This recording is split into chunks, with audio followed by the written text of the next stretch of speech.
Culminó en Madrid la cumbre de 2 días de la OTAN. Los líderes de la Alianza Atlántica se fijaron como objetivos hacer frente a la guerra en Ucrania e incrementar su presencia en el Indo-Pacífico para contrarrestar los intereses de China en la región. Nueva polémica en la Corte Suprema de Justicia de Estados Unidos. El máximo tribunal restringió la capacidad de la Agencia de Protección Ambiental para regular las emisiones de carbono, lo que entorpecería el proyecto del presidente Joe Biden para luchar contra el cambio climático.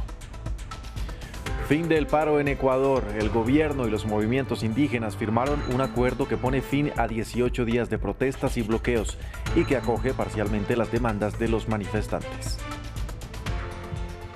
Hola, bienvenidos a una nueva emisión de Noticias en France 24. Los saluda Andrés Mesa Muñoz. Empezamos en Europa. Los jefes de Estado y de Gobierno de los países que integran la Organización del Tratado del Atlántico Norte, OTAN, acordaron el concepto estratégico de Madrid al término de la cumbre de 2 días en la capital española. Hacerle frente a la guerra de Rusia en Ucrania e incrementar la presencia de la organización en el Indo-Pacífico para contrarrestar los intereses de China en esta región son 2 de los objetivos principales de la alianza. Mientras Finlandia y Suecia reciben la bienvenida a la OTAN, Rusia y China ahora se consideran una amenaza para la misma. Así quedó definido en el nuevo concepto estratégico que marcará la hoja de ruta de la alianza para los próximos 10 años. En una decisión militar histórica que no se registraba desde la Guerra Fría, la organización acordó reforzar el flanco oriental con 300.000 tropas de cara a la guerra rusa que asedia a Ucrania, y los países miembros se comprometieron a dar un paquete de apoyo integral a largo plazo para que Kiev enfrente la agresión de Moscú. Juntos estamos desplegando más activos con todos nuestros socios en todos los dominios, por tierra, aire, agua, virtual y por el espacio. Estamos reafirmando que nuestro compromiso es sagrado y el ataque a uno de nosotros es un ataque a todos, y por eso defenderemos cada centímetro del territorio de la OTAN.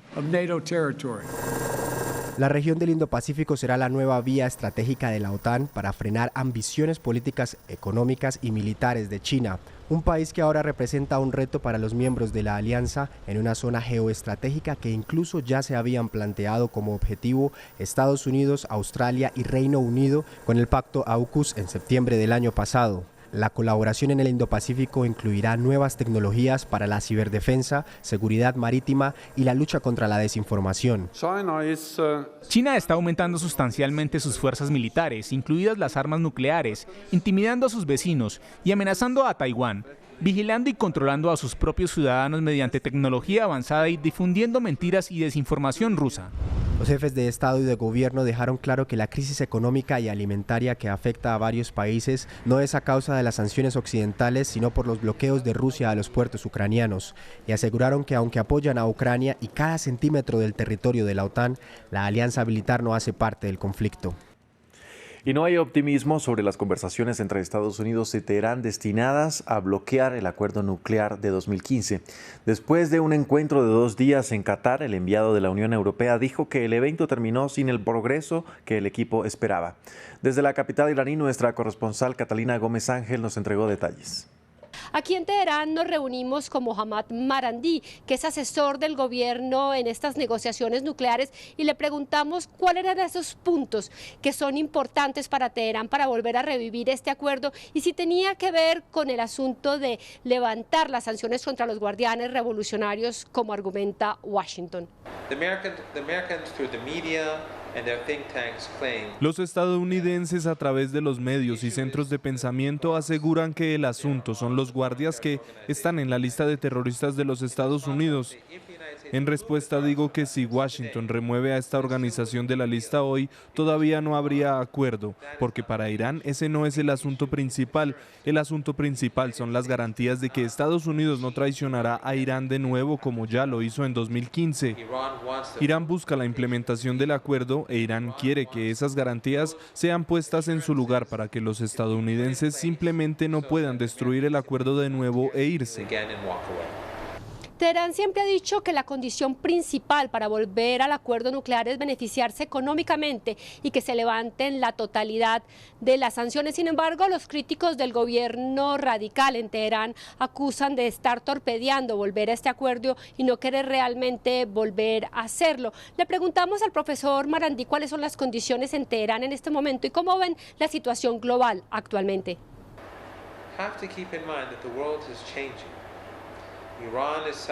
Hay que tener en cuenta que el mundo está cambiando. Irán está vendiendo su petróleo y a muy alto precio. Irán no tiene petróleo suficiente para satisfacer la demanda de sus clientes. La relación entre Irán y Rusia ha mejorado.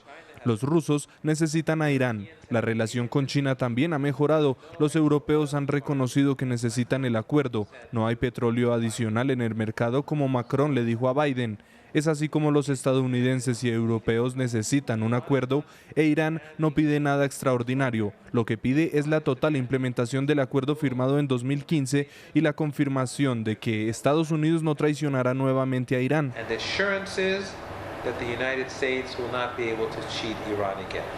La delegación iraní ha dicho que seguirá en contacto con la Unión Europea para seguir conversando sobre este acuerdo. Sin embargo, no hay ninguna fecha para próximas conversaciones, lo que ha hecho que el rial, la moneda local en Irán, caiga nuevamente frente al dólar y que el pesimismo vuelva a imperar en las calles de la ciudad.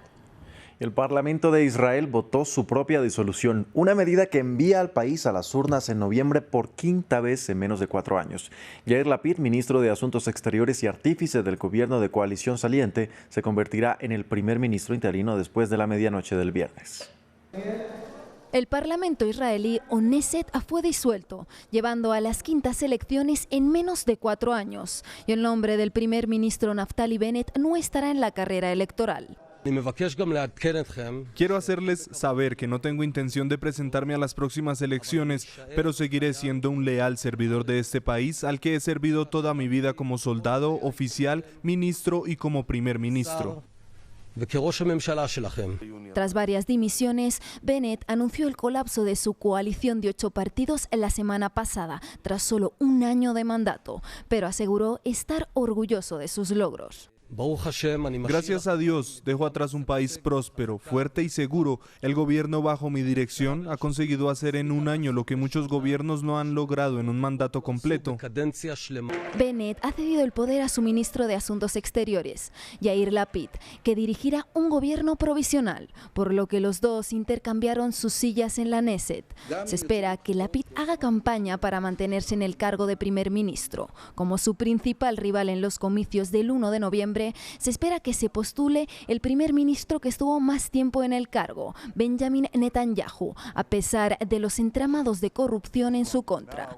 Netanyahu afirma que su alianza con la derecha, los ultranacionalistas y los partidos ultraortodoxos ganará las elecciones, aunque las encuestas señalan que él también podría tener problemas para conseguir una mayoría parlamentaria. Y en Sudán continúan las manifestaciones ciudadanas en las calles de diferentes ciudades de ese país africano. Los manifestantes rechazan el golpe de Estado dado por los militares el pasado mes de octubre que depuso al gobierno de transición. Entre tanto, continúan los llamados de la comunidad internacional a la junta militar en el poder para que reestablezca el gobierno de transición que a su vez debe convocar a elecciones generales. Jornada sangrienta en Sudán. Al menos 6 personas murieron este jueves durante las protestas contra la junta militar que gobierna el país. Desde el derrocamiento de Omar al-Bashir en 2019, la imposición de un gobierno de transición y posterior destitución de este en octubre pasado, el país ha vivido una crisis política constante. Los millones que han salido a las calles desde el 6 de abril de 2019 han tenido como objetivo lograr un estado civil pleno donde la autoridad sea el pueblo.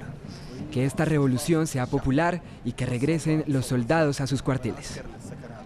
Durante las protestas se ordenó bloquear la señal de internet y el corte de las líneas telefónicas. Las autoridades militares tomaron medidas drásticas para que las multitudes no llegaran al Palacio Presidencial. A pesar de la represión, las masas no cejaron en sus reclamos. La gente tiene que confiar en sí misma y nunca retrocederá hasta que sus objetivos se cumplan. Y el pueblo sudanés tendrá la victoria sobre los generales. La víspera, 13 representaciones diplomáticas, incluyendo la delegación de la Unión Europea, instaron a las autoridades militares a garantizar la libertad de expresión y la protección de los civiles en las manifestaciones. Según el Comité de Médicos de Sudán, ente que se dedica a contabilizar y atender a las víctimas, los fallecimientos se elevan a 109 desde el inicio del golpe. Y en Ecuador, después de 18 días de manifestaciones y tensión, La Confederación de Nacionalidades Indígenas y el gobierno cedieron, negociaron y alcanzaron un acuerdo en torno al precio de los combustibles, que tendrá una reducción de 15 centavos en lugar de los 40 centavos exigidos por la CONAIE. Esta noche el presidente Lasso se dirigió a la nación apelando a la unión. Escuchemos. Es momento de curar heridas, de superar la división entre ecuatorianos y unirnos en un solo objetivo: reconstruir el Ecuador. Debemos recuperar el tiempo perdido, trabajar fuerte, especialmente por los más vulnerables. Vamos a emprender juntos la tarea de transformar la paz que hoy hemos conseguido en progreso, bienestar y oportunidades para todos. Vamos a hacer del campo y de la ruralidad prioridad nacional. Y a partir de hoy, la Corte Suprema de Estados Unidos tendrá una nueva jueza y es la primera afroamericana. Se trata de Ketanji Brown Jackson, quien prestó juramento judicial este jueves y en un momento crítico a raíz de decisiones controvertidas tomadas por este órgano. Sin embargo, su llegada no afecta a las fuerzas en el Supremo. So help me God. So help me God. Con su esposo sosteniendo la Biblia y sus 2 hijas mirando, Ketanji Brown Jackson prestó juramento judicial el jueves. Juró ante el juez que sustituye, Stephen Breyer, que se retira a los 83 años. La mujer de 51 años es la primera afroamericana en servir en la Corte Suprema de Estados Unidos, y cuando el Senado confirmó su nominación en abril, rindió homenaje a los que la ayudaron a allanar el camino. Estoy aquí en nombre de las generaciones de estadounidenses que nunca tuvieron nada parecido a este tipo de oportunidades. La jueza Jackson tiene una larga e ilustre carrera jurídica y es experta en justicia penal y disparidades en las sentencias. Recientemente prestó servicio en el Tribunal del Circuito de Washington y es la primera exdefensora pública que llega a ser jueza. Brown Jackson se incorpora al tribunal en un momento crítico, con la fe del público hacia la institución en un nivel bajo tras su controvertido fallo para acabar con el derecho constitucional al aborto. Su juramento se produce el mismo día en que el presidente Biden criticó al tribunal por su comportamiento escandaloso en relación con esa decisión. Lo primero y más importante que debemos hacer es dejar en claro lo escandalosa que es esta decisión y el impacto que tiene no solo en el derecho de la mujer a elegir, que es una pieza fundamental, crítica, sino en la privacidad en general. Pero para aquellos que esperan que la jueza Jackson incline el tribunal hacia la izquierda, su incorporación no cambia el equilibrio ideológico. Los conservadores mantendrán su mayoría de 6-3. Y seguimos en Estados Unidos porque la Corte Suprema de Justicia tomó otra contundente medida, esta vez en materia de medio ambiente. El máximo tribunal restringió la autoridad de la Agencia de Protección Ambiental para regular las emisiones que generan el calentamiento global. La medida recibió el apoyo de los jueces o 6 jueces conservadores y la negativa de los magistrados liberales. Previamente conversamos con Javier Sierra, portavoz de la organización ambientalista Sierra Club, quien nos comentó qué repercusiones puede tener esta medida en el resto del mundo, teniendo en cuenta que Estados Unidos es el segundo mayor emisor de CO2. Sí, Estados Unidos es el segundo mayor emisor de CO2, pero históricamente es el mayor de la historia. Lo que estamos viendo ahora mismo es, obviamente, Estados Unidos tiene que dar ejemplo. Estados Unidos tiene que ser un líder mundial en el combate con el cambio climático. No podemos volver a los 4 años previos a la actual administración, en la que nos convertimos en un paria internacional por habernos incluso hasta renunciado al Acuerdo de París. La ciencia nos advierte que se nos acaba el tiempo para combatir la crisis climática. Nadie debería hacerlo aún más difícil para que el gobierno use las herramientas efectivas para proteger a las familias y a las comunidades del país, como les indicaba antes. La ciencia es clara. Para 2030 tenemos que reducir en un 45% las emisiones de combustibles sucios y para el año 2050 eliminarlas por completo. Lo que nos estamos jugando aquí es, ni más ni menos, el futuro de la humanidad. Hasta aquí este informativo en France 24, pero los invitamos a visitar nuestra página web www.france24.com para seguir la actualización de nuestras noticias. Gracias por acompañarnos. Continúen con toda nuestra programación.